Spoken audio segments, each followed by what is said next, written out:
For mig betyder bæredygtig fællesskab, at vi skaber nye arbejdspladser på en måde, som løser miljø- og klimaproblemer, ikke skaber nye problemer. Det betyder, at vi sikrer os, at vi ikke sender klima- og miljøregningen til vores børn og børnebørn, men selv løser udfordringerne. Det betyder blandt andet, at vi skal investere i forbedringer i den kollektive trafik. Vi skal have bedre forhold for cyklisterne, og vi skal først og fremmest ikke investere i en tredje motorvejsforbindelse hen over Egholm. I stedet for skal vi satse på, at vi får meget mere af det gods, der transporteres fra Hirtshals og Frederikshavn til den tyske grænse over på skinner, at vi får bedre nærbaneforbindelser, at vi får letbane, og at vi får en langt bedre kollektiv trafik, som folk kan bruge i hverdagen. Det er rigtig afgørende, hvis vi skal sikre et bæredygtigt fællesskab. Vi skal også sørge for, at alle børn i skoler og daginstitutioner de får mulighed for at få et økologisk måltid mad hver dag. Det er godt for indlæringen, få mulighed for at lære noget, det er godt for sundheden. Og ved at købe de her fødevarer ved lokale producenter, så kan vi også understøtte udviklingen af den produktion, som er lokalt af økologiske fødevarer. De kan have en sikker efterspørgsel til kommunen, og på den måde kan de investere i ny produktion. Det er en af de måder, vi kan skabe flere arbejdspladser på, samtidig med, at vi løser nogle af miljøudfordringerne.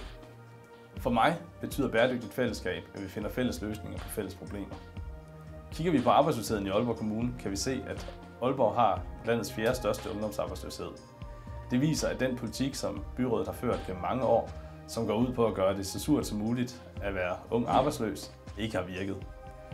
Kommunen er nødt til, når markedet ikke kan løfte opgaven, at tage nogle initiativer for at sikre beskæftigelsen. Vi skal fortsætte med at bygge ungdomsboliger, der er gode at bo i og til at betale for, og vi skal også i gang sætte klimarenoveringer af kommunens bygninger. Men i Enhedslisten vil vi gå videre end det. Vi vil arbejde for at fremme socialøkonomiske virksomheder, som er socialt ansvarlige virksomheder, der ikke drives for profit. Vi vil også arbejde for, at kommunen kan formidle mikrolån til iværksættere, som starter nogle nye virksomheder op og skaber arbejdspladser. Og samtidig vil vi ved hjælp af sociale klausuler, arbejdsklausuler og kædeansvar sikre, at når private virksomheder løser opgaver for fællesskabet, at det foregår på ordentlige løn- og ansættelsesvilkår, og at virksomhederne sikrer, at der er praktikpladser til de unge, der mangler det. Vi ved, at fællesskab fungerer, når vi skal løse fælles opgaver. En stemme på Enhedslisten den 19. november er en stemme for et stærkt fællesskab. For mig betyder bæredygtigt fællesskab en kommune, hvor der er plads til alle. I Enhedslisten der fører vi ikke socialpolitik, fordi vi synes, det er synd for nogen, men fordi vi mener, at alle mennesker er en del af vores samfund. Alle skal mødes med respekt. Borgere i Aalborg Kommune skal ikke have mere end 2 sagsbehandlere.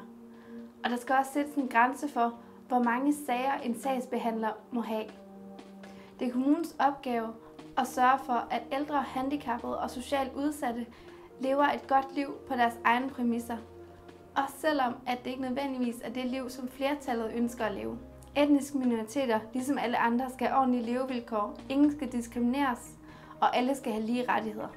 Derfor skal Aalborg Kommune tilbyde gratis modersmålsundervisning til alle tosprogede børn. Og kommunens integrationsprogram skal tage udgangspunkt i den enkelte borgers ståsted. En stemme på Enhedslisten betyder en kommune, hvor der er plads til alle.